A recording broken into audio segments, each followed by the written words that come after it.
Ah oui.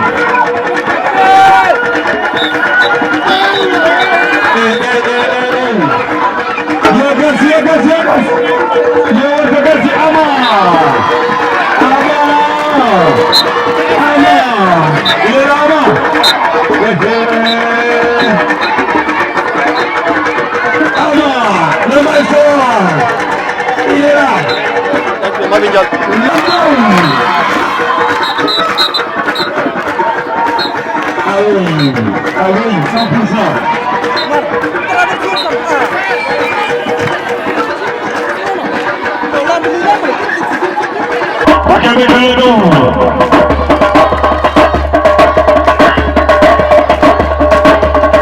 Ah oui, les abonnés du Voyano, ils nous disent que nous allons super télé de Voyano, qu'on dit que vous n'avez rien à salade Hawana, Tagore Hadir, salade Yidel, les Voyano.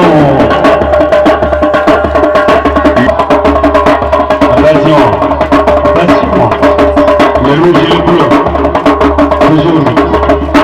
Attention, attention, Bandima,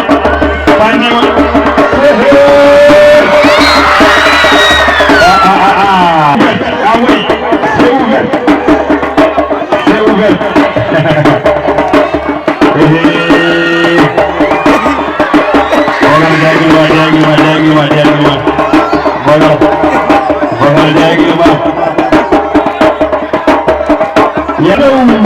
Allez, c'est parti.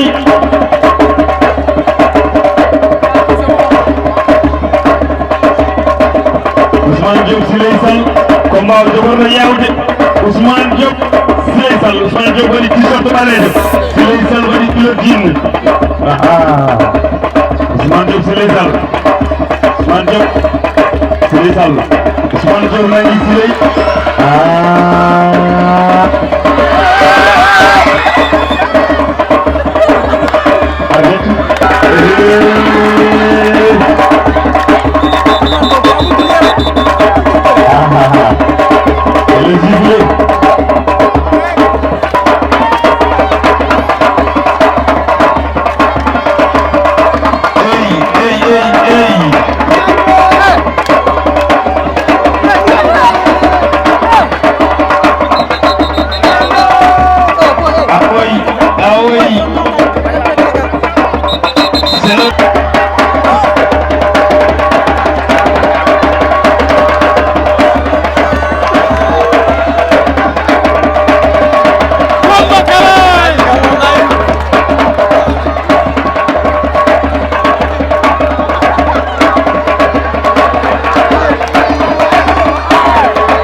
C'est parti, le premier combat, le choc des gladiateurs, ils sont là.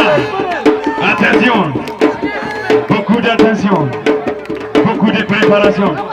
C'est le champion également. Ah oui, attention, ça demande beaucoup de calcul. Les ânes, comment on dit de communiquer pour vous?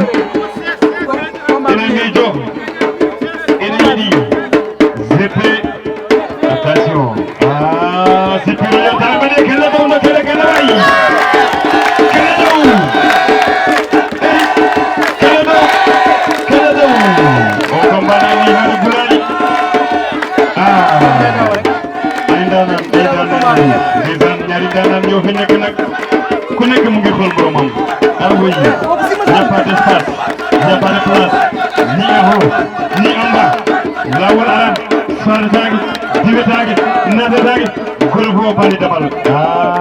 Comme petit de fermi. C'était Jabani, Jean Diop, Mombani. Attention. Je prends l'idée. Riu de Mombasali. Mombasali. Candidat au combat de la Hadi de New York.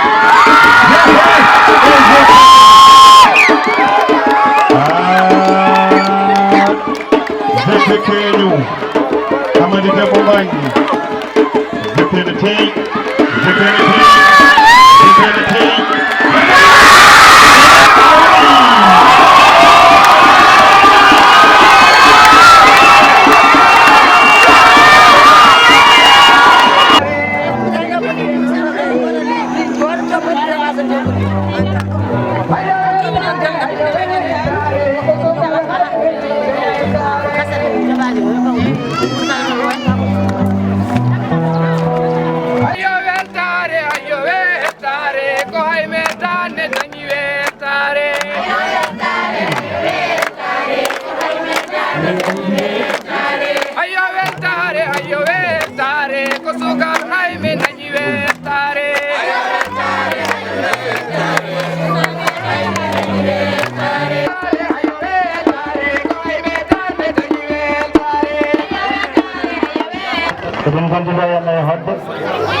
donc no wayi fof eɗen mbawa tan wadde discours meɗen ko hedem ngam tubankore jafuɗon monsieur le hakim de la Mokada de Mbagne, monsieur le commandant de brigade de la gendarmerie, monsieur le maire de la commune de Mbagne, ici représenté par Modiba, madame la maire, monsieur le représentant de l'association des jeunes du département de Mbagne, monsieur Mamoudou Guissé, madame la marraine Koulé Niang, mesdames et messieurs responsables associatifs, mesdames et messieurs responsables Yanta Hande Yakar Django, population de Haïmedat, honorables invités. Au nom de Yanta Hande Yakar Django et à mon nom propre, je voudrais tout d'abord exprimer à nos distingués hôtes notre profonde gratitude pour leur présence à cette importante manifestation et leur souhaiter très cordialement la bienvenue à l'occasion de la cérémonie officielle de la deuxième édition des Journées culturelles Haïmedat 2019. Permettez-moi d'exprimer devant vous ma fierté d'appartenir à cette plateforme virtuelle qui a initié ces journées culturelles en partenariat avec l'Association pour le développement de Haïmedat et Yanta Hande Yakar Django, sous le parrainage de M. Ibrahim Demba. Ces journées ont pour vocation de promouvoir notre culture Pinatawa, de réunifier, de consolider et de tisser les liens de solidarité et d'amitié qui nous unissent, mais aussi de valoriser le retour au terroir, la vie associative, de développer l'éducation et la pratique culturelle tout au long de la vie. Avec l'esprit d'innovation, de courage et de persévérance, Yanta Hande Yakar Django et toute la jeunesse haïmedatoise relèvera le défi du millénaire et combattra l'ignorance sous toutes ses formes pour bâtir une société fiable, palpable et exemplaire. Nous, jeunes de Haïmedat, avons décidé d'agir de manière constructive en mettant l'accent sur ce qui nous rassemble et en faisant abstraction de nos différences et promouvoir ensemble une action commune, concertée et réfléchie. Une action concertée et réfléchie. Notre initiative s'inscrit dans la dynamique de conscientisation de la jeunesse mauritanienne en général et celle de la Mokada de Mbagne en particulier. Conscient que le développement est aujourd'hui tributaire de l'engagement des jeunes, ceux de Haïmedat se sont décidés à y contribuer fortement. Ainsi, Yanta Hande Yakar Django œuvre pour que la jeunesse occupe la place qui lui est due. Personne ne songe plus à nier aujourd'hui que la jeunesse occupe une place de choix dans le développement des cités. Redonner au village de Haïmedat un souffle nouveau est le principal objectif de ces journées. À travers des activités récréatives et autres du genre, c'est le collectif et toute la jeunesse départementale qui tend vers un idéal commun, car l'union fait la force. Par conséquent, si suffisamment de gens croient en cette idée et agissent ensemble, nous ne réglerons pas peut-être tous les problèmes, mais nous ferons au moins quelque chose qui aura un sens. Je ne saurais terminer sans remercier les autorités administratives et locales ici présentes. De la Mourgada, ici présente, et l'ensemble des délégations qui n'ont ménagé aucun effort pour la réussite de ces journées particulières. Enfin, je vous demande d'applaudir très fort toute la jeunesse haïmedatoise, et plus particulièrement Yonta Yakar Django, d'avoir initié ces journées culturelles. Et je souhaite, Inch'Allah, que Dieu nous donne la vie d'assister à ces manifestations en 2021, qui sera notre 3e édition. Je ne saurais terminer sans pour autant rappeler que cette journée mémorable est parrainée par un des doyens, Yarababa, une bibliothèque, comme disait Amadou Hampateba, quand un veilleur traditionnaliste meurt, c'est une bibliothèque qui brûle. Donc, Kanaganan, Kusudu Deft, Inch'Allah, Mayen Kalani Gurna Mako, Kungur Mako, Mayen Fofer Naftardum. Umman Bandra Bitedubu, Allah Jaram, Jaram, Edu India, Tahanda Haka, Yakara Jang, Onan Fofer Natanam, On Bismama, Deflas Mama Badana, On Diakadi, Al Hokem Hawat, Yaldi Pina Garoji, Wanadu 2021, Wal Hokem Gundam Jutam Hambagan Hauru Dena Munkal, Allah Jaram, Jaram.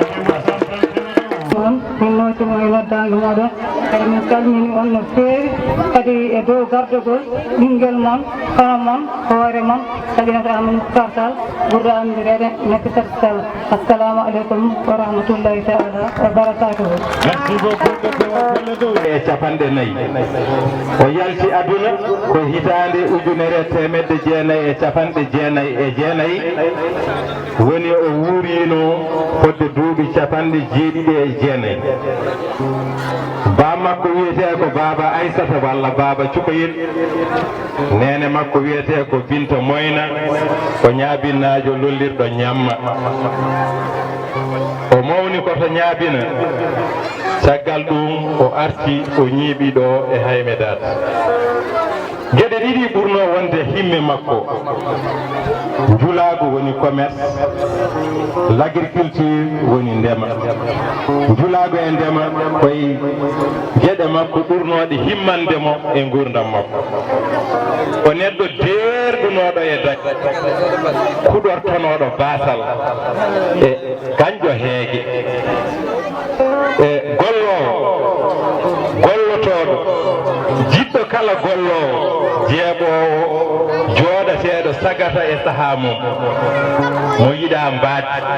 Il n'aime pas la paresse, il bannit la paresse. Mawɗo Yero Baba lollirɗo Gandan omo andirano pulareje ɗe ganduɗa lowdi mumen ne heewi nafoore. Ko ɓuri hewde e kongi ɗi ɗiwo haalanno ina hasi judde ledde mbiɗen ma yimɓeɓe jii lowdi mum. Ma en jii hunde e konguɗi makko ɗi goomu meɗen pinal Haïmedat e Mbañ ɗi ndoɓidi ngam wadde no annama defterdu ni moftana ɗum yontaji garoji. E hade men dokkade noon ɓesgu Yero Baba e kuuɓal wone mabɓe wonɓe ɗo wuro e wonɓe ladde fof ina jarna on onon ɓesgu Haïmedat e kuuɓal e yonta hande ha yakare janggo eko herti ngam innirde on nguuñal ngu jinnaɗo amen taani amen yero baba emin dutto on teddungal kattude emin mbiya on jaarama joni noon ma kebla ma ko heblano e hunde e konngudi makko ma weeje ɗo fire faccire gandon ɗum ɗo wona hunde pepinade so tawi inirama nguuñal ngu omo handi hen on jarama. Assalamu alaikum bandiraɓe, mi salmini moni kala inde mum e yettode mum, mi juurima on, mi weltinima mon. holko Tanda Gana wi e lahal magal? Tanda Gana wi feere debbo waɗenano. on nani bandiraɓe? Tanda Gana wi feere debbo waɗenano holko yimɓiɗe ɗo? Sabu debbo so taƴinimo lowre sa remi a gayni, so taƴinimo wonde sa remi a gaynata. o wi debbo so taƴinimo lowre a remi, so taƴinimo wonde a gaynata, sabu ko fewjal ma ko holko mbaɗɗata e feere debbo? mi hokkuma yeru hakkude neɗɗo e joom galle mum. An debbo sa fewjini gorko yo salo naatde e feere debbo, sabu feere debbo moƴƴani, o fewjata ko moƴƴi. o yiɗi wiide tan debbo toujours eɗen jaɓana Aissatou Diallo tawen kala temps Aissatou Diallo hokkirga kalana en holko woni lahal ma ngal, holko Tanda Gana wi? Assalamu aleykum wa rahmatullahi. Mi salmini dental dariɓe ɗo ɓe fof, mi bismima dental ngal fof. Baba Gandang wi debbo ko kijjittoɗo. bandiraɓe rewɓe keɗoɗe o Tanda Gana wi on de debbo kijjittoɗo, holko yiɗi wiide? O yiɗi wiide debbo woni galle, debbo yo hoyɗoygol. Waɗino saaha goto ɗo galle maɓɓe ɗo omo humi puccu makko e nder gambal makko. Jamma goto gujjo ari wiide ine nawa puccu o e siigo hijjiti soɓi puccu ngu yimɓe kakkiti puccu o. Firtigo debbo yo hoyɗoygol, debbo woni fof, debbo muyninta, debbo yo honɗoygol kono won ɗaɗotoro. Salamu aleykum wa rahmatullah.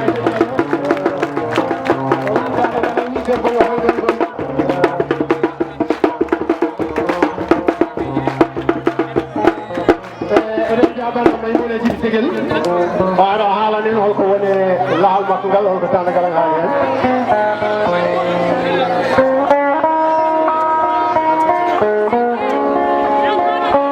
Assalamu aleykum wa rahmatullah. Salmini kala inde e yettode mum. Baba Gana wi golle bonde gaɗorto ko jomum. Maimouna Djiby wi Tanda Gana wi on golle bonde gadorto ko joomum, holko woni ɗum? Sabu ɗum sa golli ko moƴƴi anat ko yiɗi, sa golli ko boni anat ko yiɗi. Tanda jokku Golli ko moƴƴi daña manore ko ɗum woni nafoore ma. eyyi Tanda Gana wi ko neɗɗo golli fof attata koye joomum, sa golli ko moƴƴi ko an aɗa fo yiide, sa golli ko boni ko an aɗa fo yiide. en ngala temps eɗen jaɓana Ramata Abdoulaye Thiam.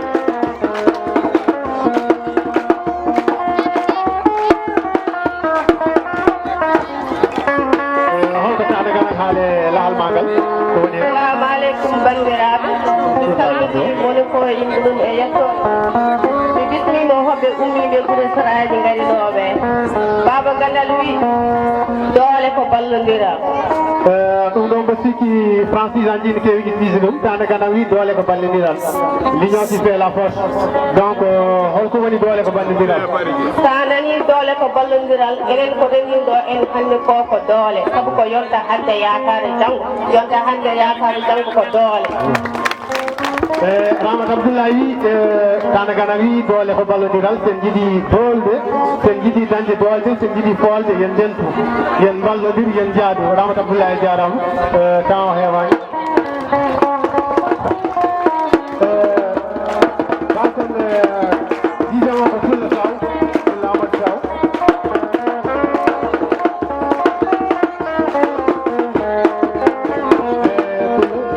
kalana min holko Tanda Gana haale lahal ma ngal. Assalamu aleykum alaikum bandiraɓe mono fof mi salmini mum inde mum e yettode mum tala gadam wi sagata to wi remani ma yaa ko ɓuuri casol mum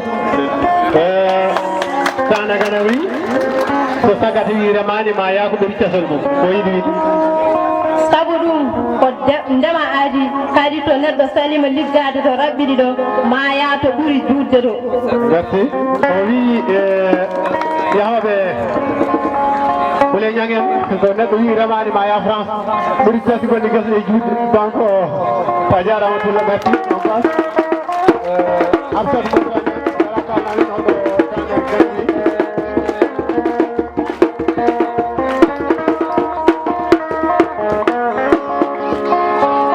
ko tane gana wiye lahal magal ko woni hen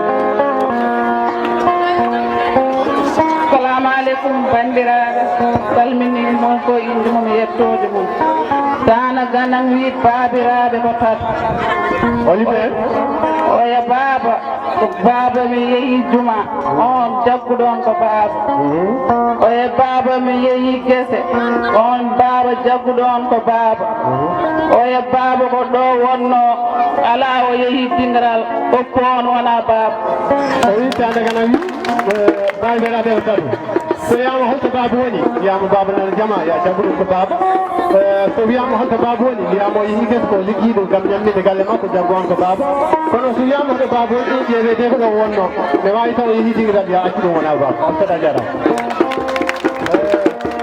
hono battiniɗo ko woni 12e aysata miɗel ñan aysata miɗel Thiam eɗen kebbori vite passé ici aysata miɗel darɗa ɗo kawanamin holko baba gana wi e laalma ngal no ngal way famɗude ni fof ko dañde ko woni hen ko bisimillah rahmani rahim mi salmini goto inde mo yettode mum mi salmi kadi hoɓɓe arɓe ɗo e wuuro he eyi ko laalam ngal ko lahal debbo pullo woni ɗo ko lahal gorko pullo woni ɗo o wiyete ko tana yeroba gandiraɗo baba ganan o ko wiye lahalma ngal o wiye lahalam ngal gabbel gotel haari yimɓe tato holko o wiye mbiɗa o wiye lahalam ngal gabbel gotel haari yimɓe tato hol gabbel gotel wawi haarde yimɓe tato aysata mi famani haalani holno gabbel gotel haardata yimɓe tato eyyi gabbel gotel haari yimɓe tato o wi ko ɓiɗɗo jibinama so wiyama ne arti bamum bamum o weltoto so wiyama ne arti yummum o weltoto so wiyama ne arti gandal wi peeje mawɗe sukaɓe e doole tata gana wi peeje ko mawɓe sukaɓe ko doole on ko ɗum firti on so tagma yiide peeje ko mawɓe sukaɓe ko doole ɗum ɗo ko firti ko mawɓe meɗen peyjanto meɗen hono jinnaɓe meɗen e saariɓe men mawɓe meɗen tan sukaɓe no jogo doole no doole cello yo cellal doole ɗumen kamɓe gon liggotoɓe kamɓe gonon mawɓe o wi tana gana wi doole peeje to mawɓe sukaɓe peeje to mawɓe sukaɓe doole peeje e mawɓe sukaɓe doole donc ko mawɓe men goni mawɗo hay so wona guijum Allah ɓoydi goni joom peeje en sowjante en so wonti to banggue doole ko sukaɓe jeeyi doole eɗen jogui la batti ɗiɗo ko Malidi Kel o ara o haalanen ko woni ko hammakko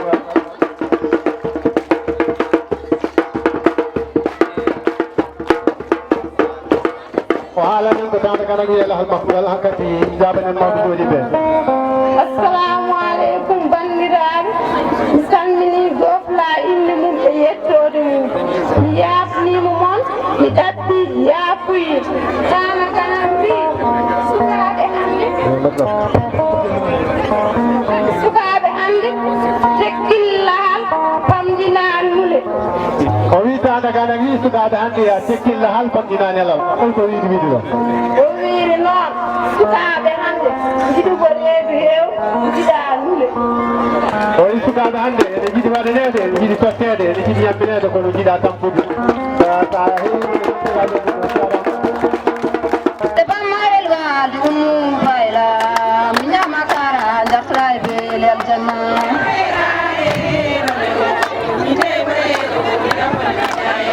sere sere ser takma sambane leydi sey takko ma bagi ñoota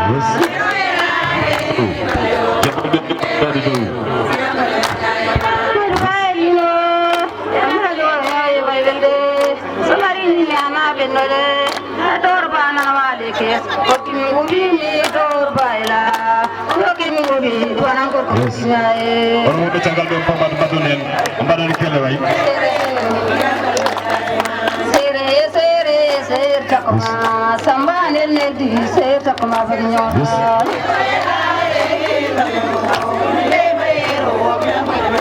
Ora male gal sinja, ora male nanda. Esa que te ya tenía, cuando no sirve, cuando vamos a cocinar, esa la mañana, ahora lo confío a tú. La yo no sirve, esa la mañana muy singular, cuando vamos al barrio, esa la mañana no más, va a dar de nada que se, la mañana de ti baila, de los baila.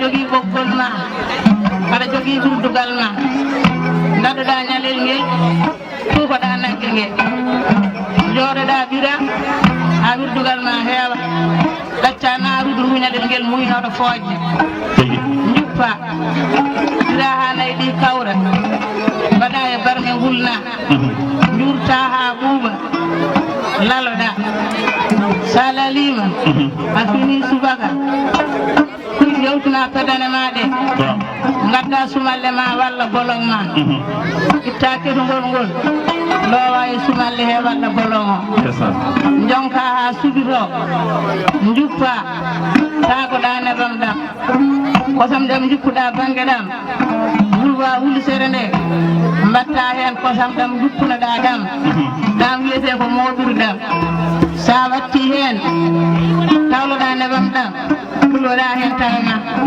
ndawa sippal walla ndawna bi mashallah rum benni yalli tam saagi di jara ina hettirina bandu temede debbo ne bamdam gujoda ina junna sufundu temede debbo mashallah ko dum wonno suna tawa men non tigi tawi ko samdam kadi a yonki dam ferlima sala jogi ndiyam guldam mbada e kosam he jonka ne bamdam yalta saraw biyo dam yaltu juppa pengal ngal ndendina e kosam dam dam woni beldam dakmudam mashallah dam woni beldam dakmudam non tigi Allah jarama en coori gilli en tugodirino aadi en mbino en gartat nde tawno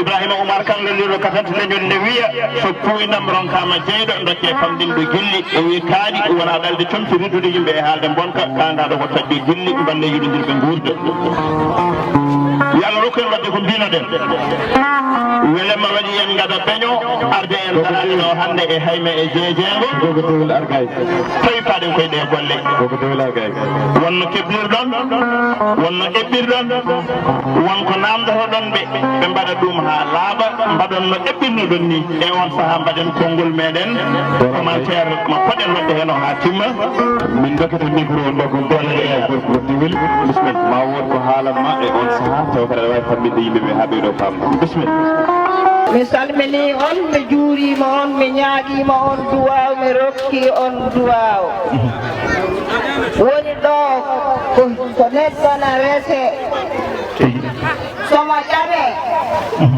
waɗane ko buki waɗe kosam waɗe lahal ɓeɗo sukaɓe ɓe ƴamdirani ƴame portable ɓeɗo sukaɓe min jeeyi ko nayi amen min tokki ko sakeji amen min ceekadi ɓe tomti min gadderiɓe nde min ƴamata nde ko ɓi Samba e ɓi Hammadi goni ɗo ko ɓiɓɓe badiraɓe rewɓe badiraɗo gorko min tokki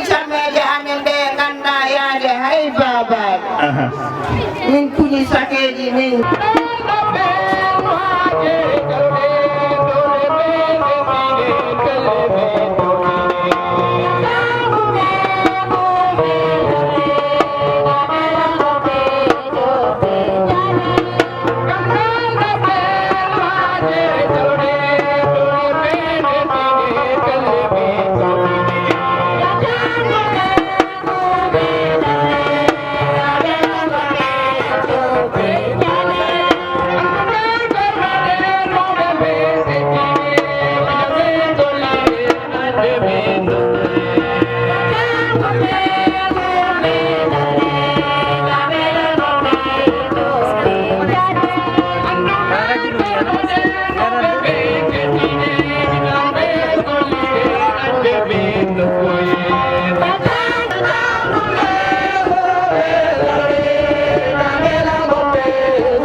Ganjiren